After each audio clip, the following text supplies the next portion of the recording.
don't you? Who else were you expecting? Well, bust my boiler.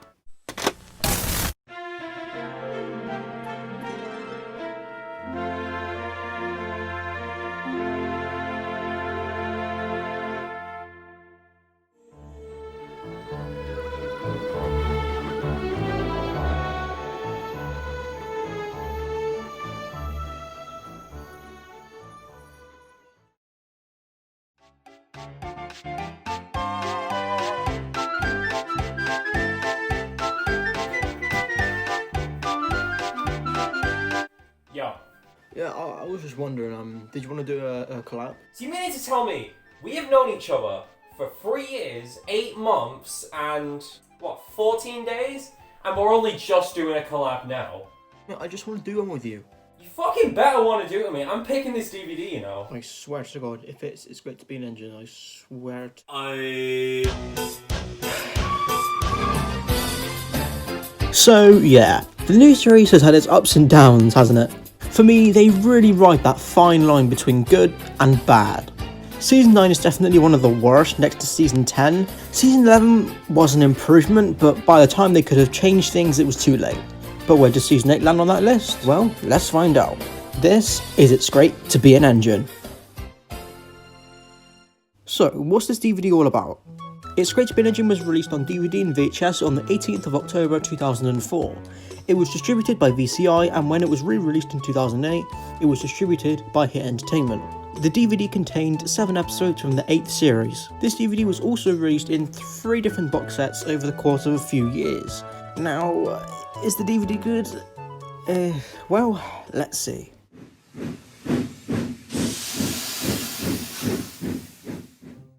Too Hot for Thomas, one of those episodes which is just Thomas being a selfish twat.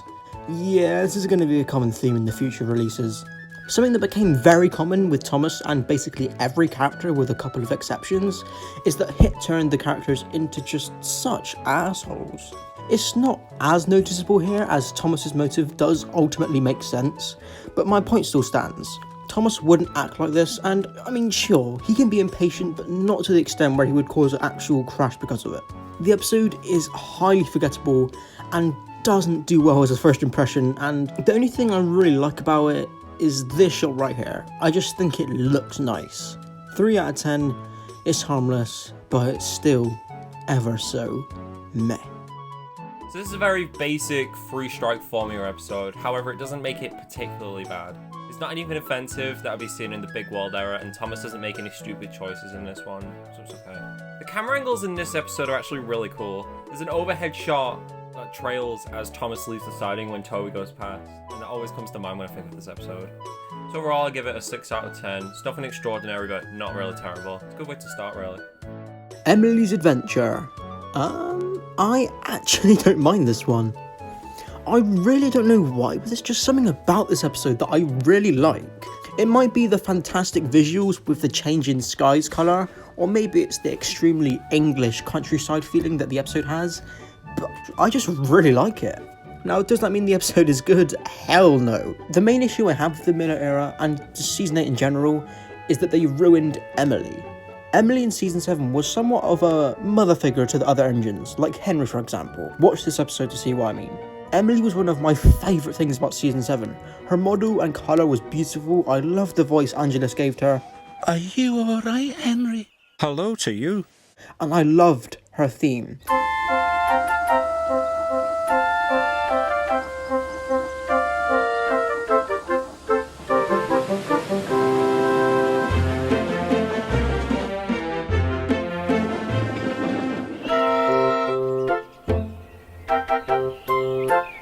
But in Season 8, all of that practically vanished. She got a new theme, her model looked dull and watered down, her voice didn't sound too familiar either, and the main issue is how much of a bitch she is. Seriously, she's an absolute asshole to everyone, and this line here honestly pissed me off so much. And she didn't want to ask nicely. Like, are you mad? I'm very half and half on this episode, but I'd probably give it a 4 out of 10. This is a pretty good example to show people when Emily's being discussed, who can be a pretty controversial character. Her newly gained bossy persona really works in this episode since everyone's going to be frantic and bothered having to clean up the island after the storm. The way Thomas tells Emily up front that she's bossy really shows his character too. He did it in a joking way, but serious enough to get his point across that Emily needs to show some fucking manners. Overall, I give this episode a 7 out of 10. Its visuals and character dynamics make up for a pretty basic story. You Can Do It, Toby, an absolute banger. Believe it or not, this episode is actually a rarity. Do you want to know why? Because it's a Toby-centric episode. While not all of Toby's episodes in this era are good, this one is definitely an exception, and for once, everyone is in character. Gordon is an asshole, like he should be. Toby is sometimes timid but very underestimated, like he should be. And all of the other engines cheer him on, once again, like they should. This episode has loads of merits. The fantastic sound design. Edward pushed and Gordon pulled.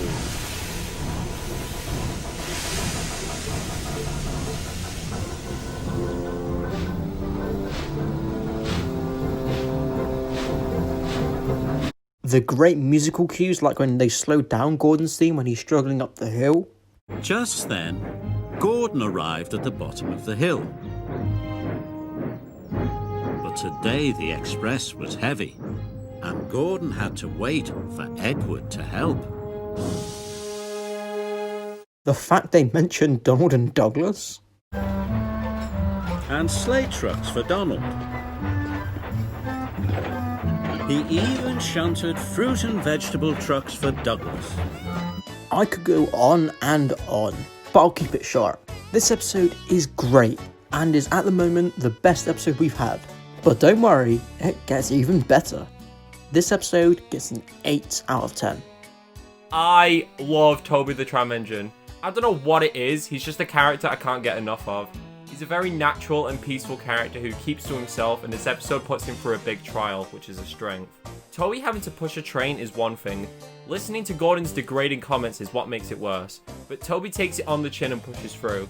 Oh, and a mention of the Scottish twins was really nice too. I rate this episode an 8.5 out of 10. Gordon takes charge, yet again another banger. Much like You Can Do It, Toby, all of the characters in this are perfectly, well, in character. And this episode does what You Can Do It, Toby does, but even better. Gordon and Percy always had a bond. While they do argue like friends do, Gordon and Percy always had a teacher and student dynamic that I absolutely adore. And this episode explores that and executes it perfectly. Both engines learn from each other in some way, and when Gordon gets too big for his buffers, Karma rightfully bites him in the ass in a really cool crash. I honestly can't express how much I love this episode. 9 out of 10.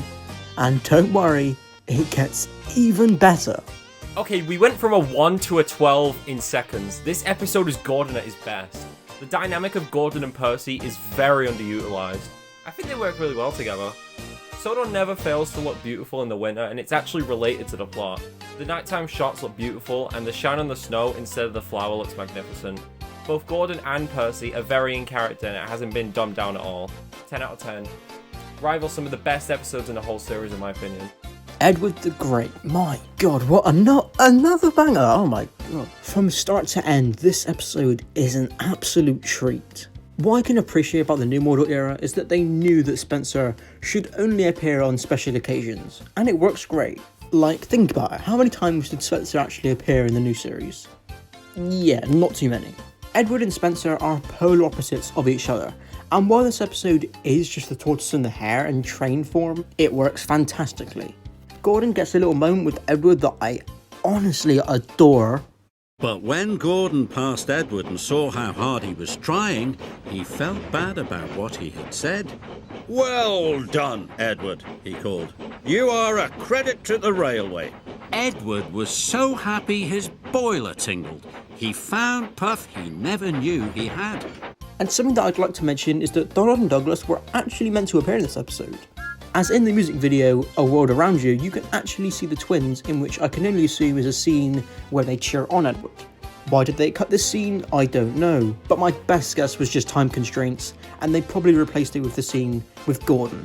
Or they just took out the Donald and Douglas scene because it was basically the same as the Gordon one.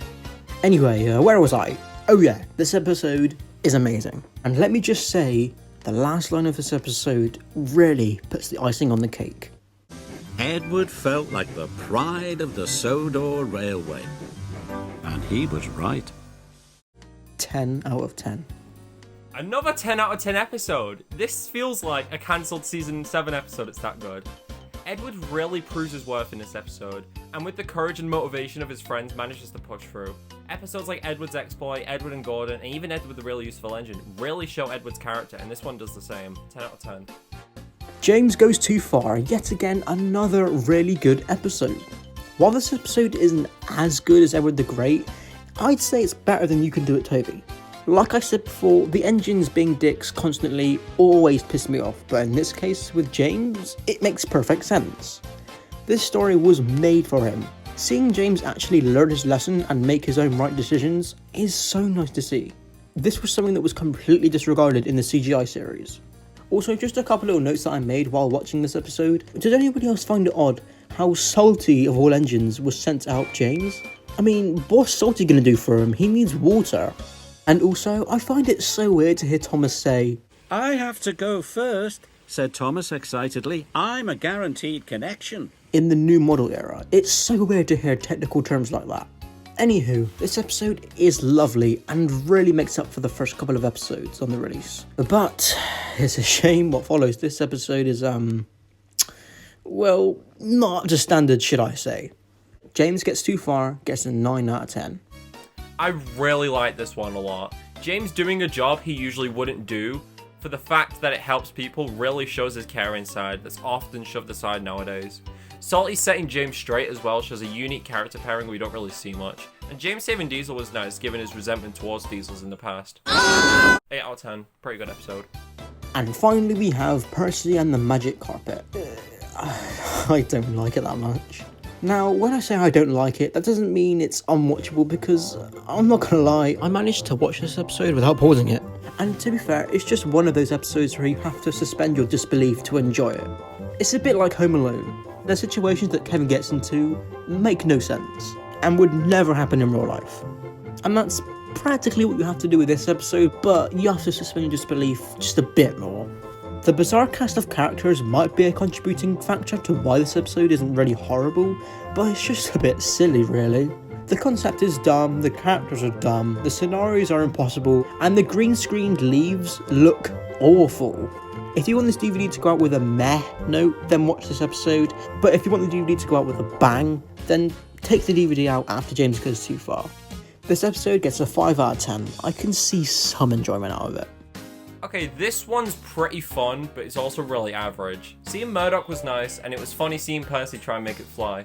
Gordon and Percy believing the carpet is actually magic, despite it being the wind, is pretty funny. I don't know, this one just doesn't feel really complete, so 6 out of 10. So, do I recommend It's Great to Be an Engine? You know what? I actually really do. This release is the best Season 8 DVD, and it's probably the best DVD we're going to cover from Season 8 to 16. I'm going to come clean, I've kind of been lying to you, and I've kind of been lying to myself. Watch any of my videos where I mention this release, and it's always me going, I don't want to do it. Yeah, Sean, just shut up. This DVD is pretty good. And finally, I can say that my US audience can actually get something out of this, as It's Great to Be an Engine is the exact same in the US as it is to the UK. So yes, I do recommend you buy It's Great to Be an Engine. I never thought I'd be hearing myself say that, but here we are. The release as a whole gets a 7 out of 10. Those 3 points coming from Percy and the Magic Carpet, and those just bizarre learning segments in between the episodes. I mean, Henry huffed happily out of the station holding horses, hats, and hot dogs. So, Jakey, how does doing, another one of these sound? I mean, you've known me for years and years. I mean, Gondar didn't want to do more with me. No one else wants to do it with me, so, I mean, you could help. I mean, it only makes sense. Fuck off.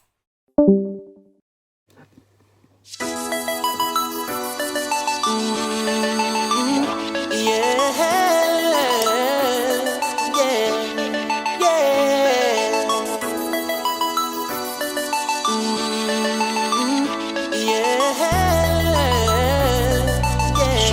so soul. Yeah. I'm feeling like a star, you can't stop my shine. I'm loving Cloud City, my head's in the sky. I'm solo, I'm Han Solo, I'm Han Solo, I'm Han Solo, solo. Yeah, I'm feeling good tonight, finally feeling free and it feels so right. Oh, time to do the things I like. Gonna see a princess, everything's alright. Oh, no job but an answer to, ain't a fixture in the palace zoo. No, and since the carpet nights off me, I'm living life now that I'm free. Yeah. Emily's a bit f***ing hell. Like, really works in this episode. This is gonna be all frantic and bothered. Oh, fuck! Fucking cunt!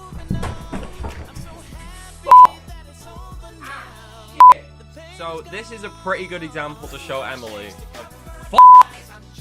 Don't fucking show Emily! I'm just trying to fucking read about Emily's adventure. It's not even that good of an episode. It's so fucking difficult. This is a pretty good example. She gained a bossy persona.